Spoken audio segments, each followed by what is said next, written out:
Hello, you are watching the Academic Forum here on Better Future Production, and I am Lamin El Sanyang.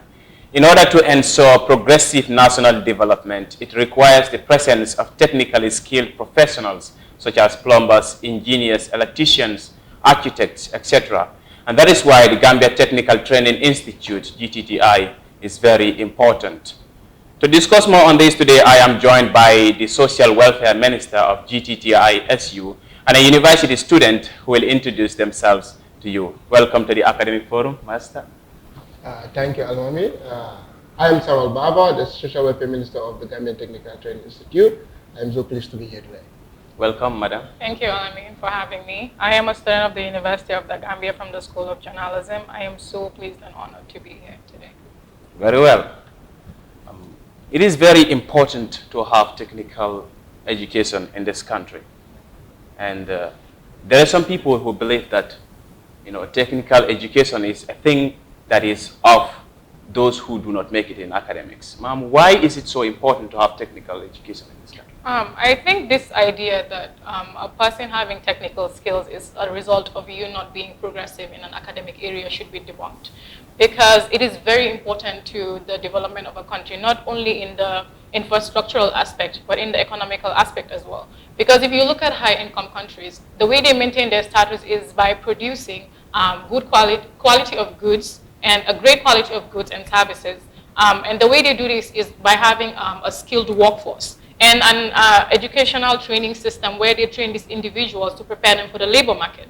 And this in turn brings in a lot of wage and profits for that country, which helps in the economic infrastructure of that country. So I think it is very important for a country to have individuals that have creative mindsets to help them improve in that aspect so that they can develop in areas where even if you don't have a job, you would have this mindset where you'll be like, I can build this thing for myself because you already have the idea of what you want to do. You have the physical knowledge of how to do it. So you would have the knowledge to build something and then even train somebody else to join you in that area. So with that progress, you would see that the country itself would have something to invest in. Like they can hire that person to go and do something else for them. And then in that sense, that will inspire other people to come and join that type of thing. So I think it's very important to encourage people like that to do more in that aspect. That's indeed an excellent thing because it has to promote national development. Yes. Can the Gambia progress without technical knowledge, technical education, and personnel who are well equipped in this field? I would say no at a very larger scale point because if you look at Gambia today, let me use outside world for example, most of the things that is happening now, it's all about skills. Now let's talk about technology. Let's talk about technology at large. Do you think if skills was never involved in technology would be technology what we call today? No. So I actually fully believe that Gambia cannot actually move an inch without skills because skills is like the backbone of Gambia at large. Yes, grade 12 students have graduated. Some have gone to college, some have gone to the UTG. I'm sorry that you're not a fan of UTG. Yeah, I'm not a fan of UTG at some point. So some of the students, in fact, don't decide as to where they're going to go to in order to further their studies. How would you convince some of the students to come to GTTI since you are the social welfare minister? Okay, one of the main key point I'm actually going to say is let all Gambians that actually graduate from grade 12 look at this aspect of going to GTTI as a skillful or polytechnic school. If you look at Gambia in the next 10 years to come or in the next 5 years to come, Gambia, a lot of people that went to the UTG, to other kind of institution to actually go to study some other courses and all stuff, we find it difficult. Because Gambia is turning now, very difficult to actually work and actually earn for a living. Because Gambia now is actually turning to a skillful center than actually a theoretical aspect. Now let's talk about UTG as an example. UTG, we basically know that UTG is just a theoretical center. And talking about GTTI is both theory and both practical. At a point. Then UTG does not have the practical aspect of it? I'm not saying UTG does not have the practical aspect of it. I'm only saying that UTG does not have the 100% practical aspect compared to GTTI. Yeah. GTTI is completely practical. Yes. Yeah. This is why if you look at this point, you will see Gambians that leave Gambia here today and go to the outside world. Actually, sometimes you listen to the news that, okay, Usman Demba is the overall best student in the University of New Jersey. Ask your question, why? It's because of the practical aspect. It's because of the skills. Because when they were back in Gambia, Gambian educational system is very good because they actually teach you both theoretical and practical. So I would actually advise all grade 12 students to actually involve themselves in the aspect of GTTI then, or the tertiary institution. Yeah, you want to add to that? Why Yes. should grade 12 graduates consider GTTI? Because if you look at people who are more into the theoretical aspect of education, most of them that do not possess the basic technical skills, if they don't get a job, they stay unemployed because they're waiting for an opportunity to apply to a certain company. But if you have like the basic skill knowledge, you have more advantage to have that creative idea to make something for yourself.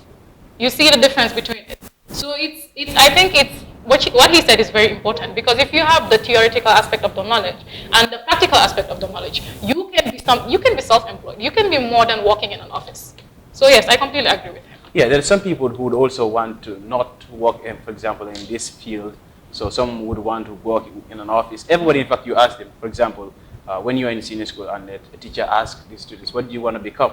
You would hardly see someone say, I want to become a plumber, I want to become an electrician, I want to become this, I want to become that. Sometimes. I think I have like a little bit to add up to it. It's just because of the mentality. A lot of people think that, okay, I become a plumber today, okay, my friends will laugh at me. Exactly. I become a constructor today, my friends will laugh at me. I will say a big no. When this is a job that you can earn, then even people working in offices. Look at me for an example today. I'm a computer personnel. I earn my little bit of money. I'm not a millionaire, but I can actually say I'm a thousandaire. Because like in a week, I can earn like up to 1,000 plus to actually sustain myself. So what are people that are working in the office that is actually earning 15,000 and I'm earning like 1,000 plus in every week, and compared to 4 weeks, compare my salary with that.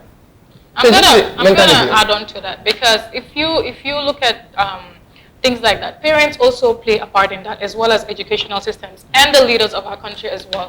Because you would see that a parent will raise their child, and from time to time they would keep telling this child that I want you to become a doctor, I want you to become a lawyer, I want you to become this. They actually believe that if the child does not work in an office, they don't have a progressive future. And I want this to not be something that kids should listen to every day, because you can work a skilled job and make money. Like he said, more than people that are even working in offices. So let's give these kids an opportunity, because sometimes the kid, not everyone is meant to work in an office.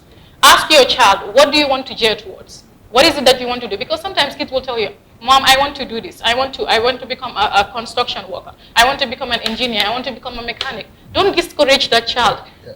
I'm not saying they should not have the education. They can have the education, but also push them towards that technical skill aspect so that they can have both sides of it. Yeah, that's an excellent thing, actually. I remember certain people, when I was young, I have some of my friends who were very much good at construction. So it's like the society would tell them, you're aimless, you know, people are doing certain things which are very much important. You're busy making cartoons and stuff like that. You know, this is discouraging. But you, as the social welfare minister, what has your student union done in order to break these barriers, these stereotypes, this bad mentality that once you are a technical personnel, you know, you are looked upon low by the society, and so many bad derogatory terms that are associated to these technical personnel? So over the couple of years now, the Gambian Technical and Training Institute, especially the SU point, we have been going on advocating tour. We have been doing the nationwide tour to move from different territory to another territory, just to actually advocate on polytechnic education to people.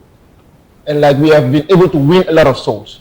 Because like if you look at GTI today, if you have to calculate the amount of students that comes from the upper provinces just to come and study polytechnic education, they are very much. Understand? So GTI have been actually conducting a lot of advocacy and actually trying to erase the mindset that anybody that comes to polytechnic education does not have a good result in grade 12. I graduated with a very good result. And going to a polytechnic education was something that I love, because I believe that Gambia in the next years to come, it's actually going to be a skillful center. Yes. Do you think GTTI is fit for that? GTI is 100% fit. I wouldn't even say 100, 1,000,000% fit. I mean, in terms of elevating this country from the problems that we face in terms of infrastructure, engineering, and architecture, and all other technical things that Gambia really needs. GTI is fit because like GTI have started showing the world what they can produce. GTI in the whole of Gambia were the first people that produce a car. We GTI students, the automatic students, produce 2 different cars. They produce a solar car and they produce a normal car that uses a manual gear to drive. And I think the Minister of Education was actually driven in that particular car. So like GTI have actually been on a large scale now, showing that Gambians that this is not what you guys think about us. This is what we can do.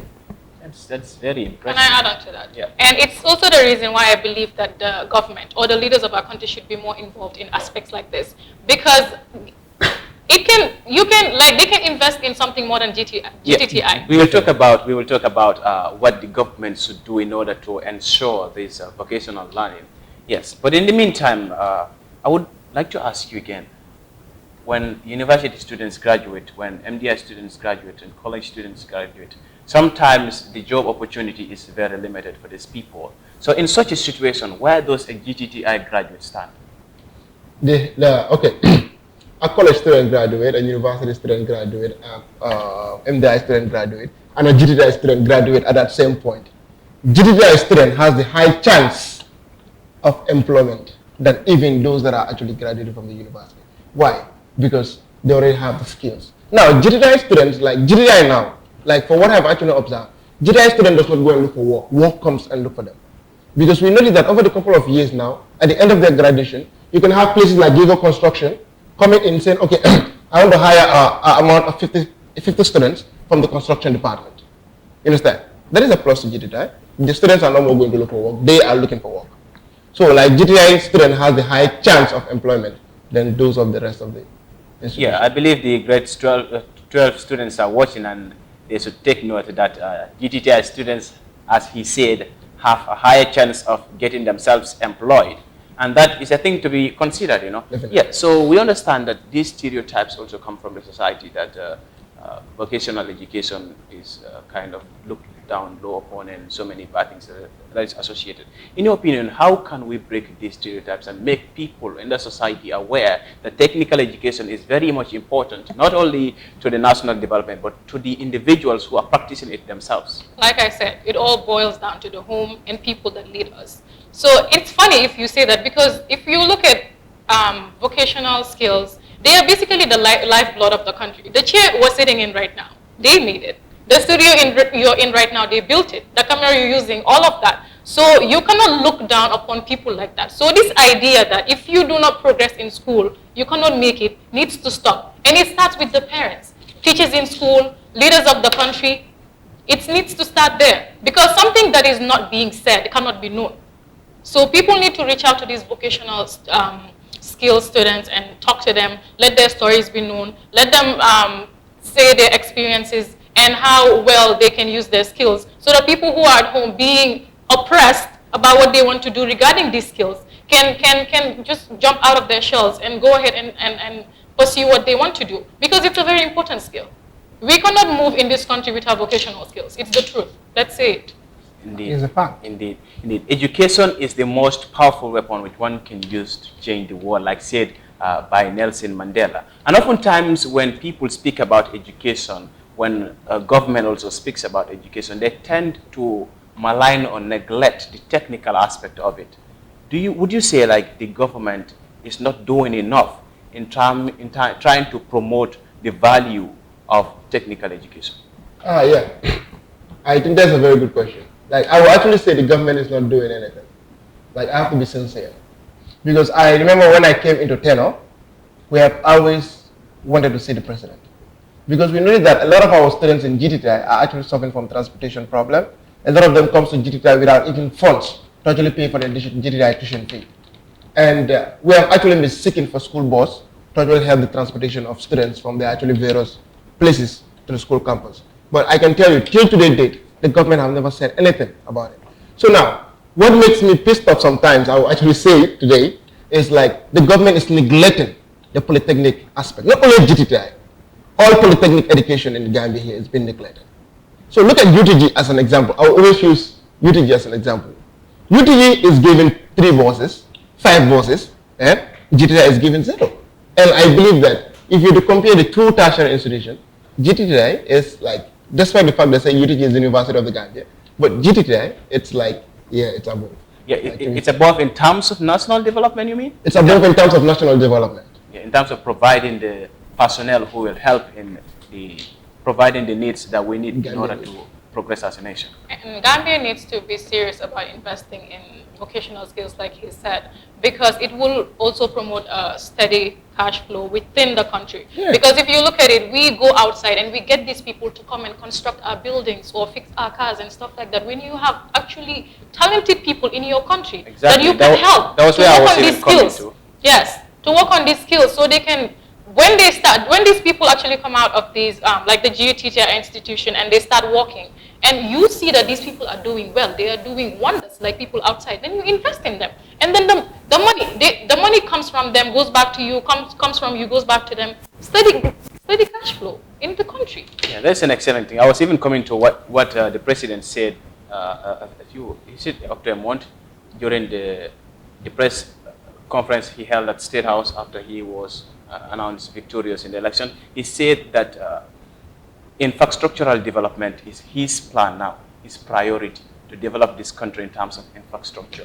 And we realize that we do not have many engineers in this country, many architects to do that. Would you say that this plan of the government is going to help Gambians themselves develop in terms of providing the infrastructure that they need and gaining the knowledge of building such? Because we realize that even most of our infrastructures in this country are built by foreigners. So it's like the government is hiring foreigners to come and do our construction for us instead of using us. Do you think this is an appropriate way for us to advance? I would say no.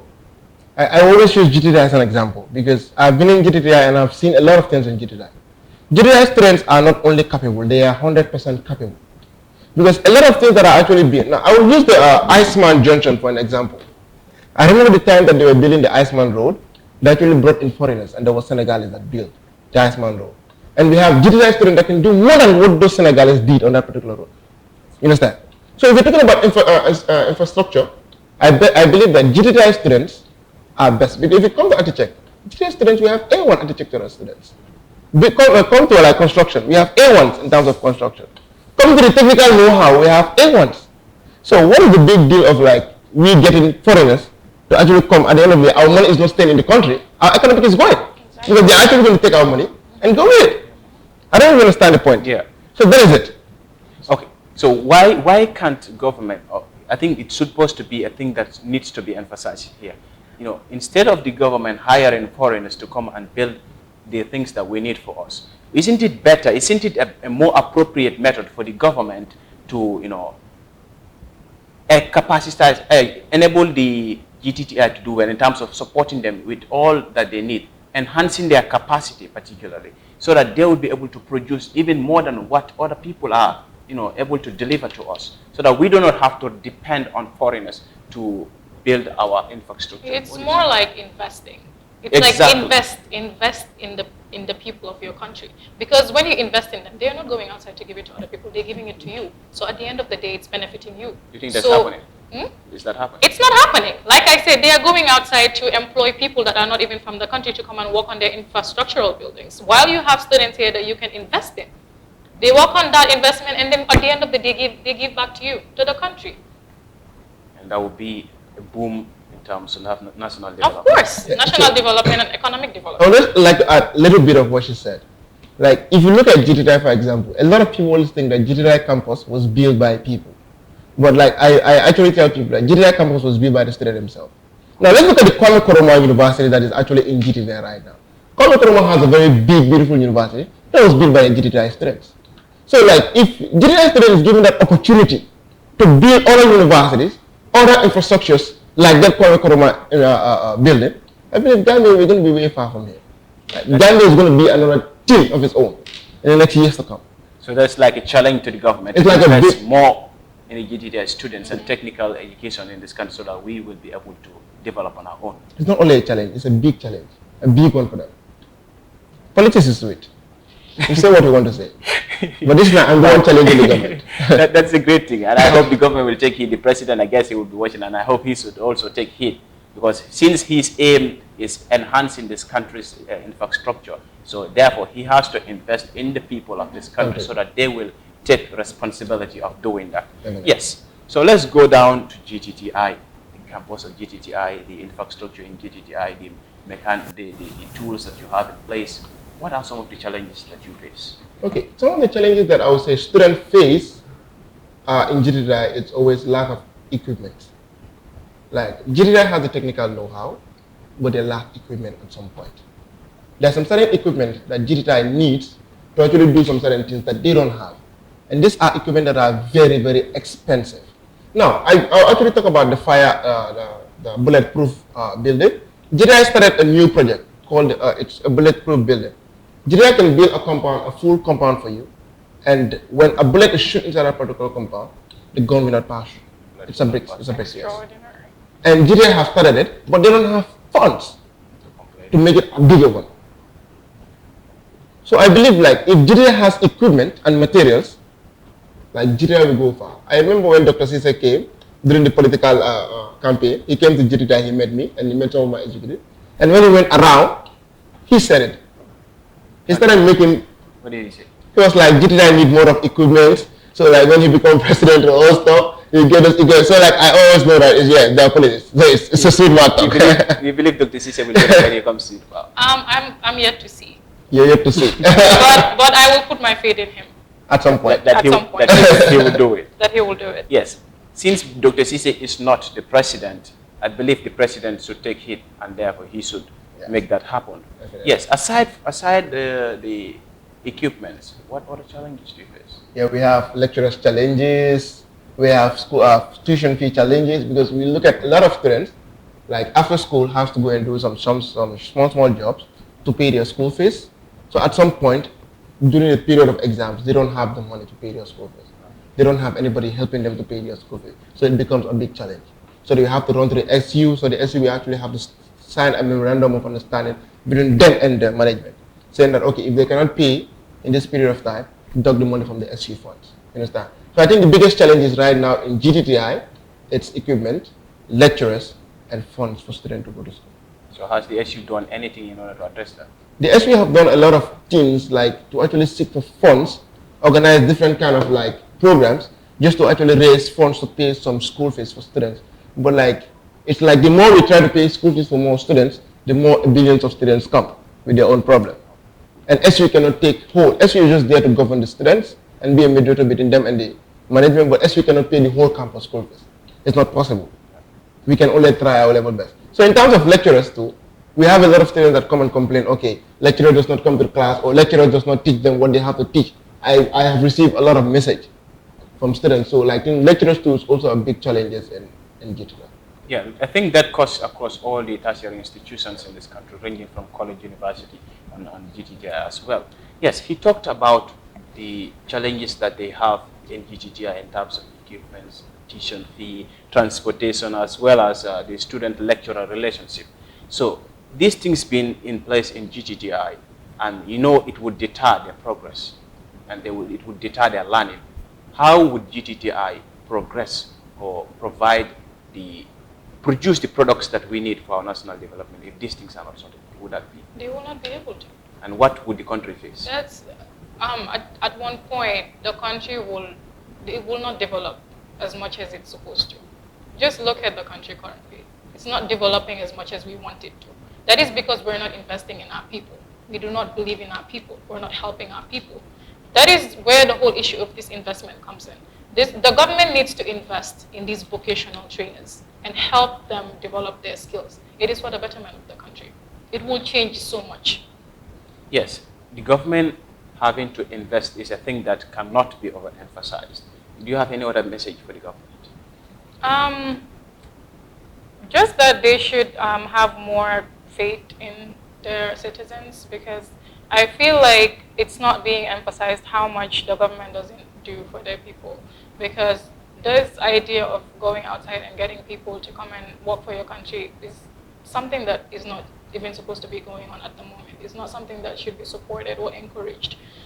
Just put more faith in your people, invest in them, and then help them move the country forward. Because without your citizens, you're not a country. Yes. So. The government somehow is believed by the people that the Gambia government currently, that is the Barrow-led administration, does not have faith in the Gambians. Definitely. Yes. What would you say to that? Yeah, I just said it all. I just have to say, like, I cannot force Barrow and his team to have faith in us. The only thing I can actually say is, like, they have to put the faith in us. Like they have to believe that we Gambians, we citizens, we are the one that actually put them at that particular position. So they have to believe that we are the only people that can also carry the Gambia forward. Without us, Gambia cannot go forward. It's not possible. Even if they go to the biggest city, it will never work. We are the people that have to push the country forward. And with that, the faith should be led on us. Yeah, that would somehow be similar with the security aspect when the president said he doesn't have faith in the national security sector, like the security personnel. However, why is it so important, just in brief, that the government should have faith in GTTI students to elevate the sufferings that the Gambians are facing in terms of the technical aspects? Okay.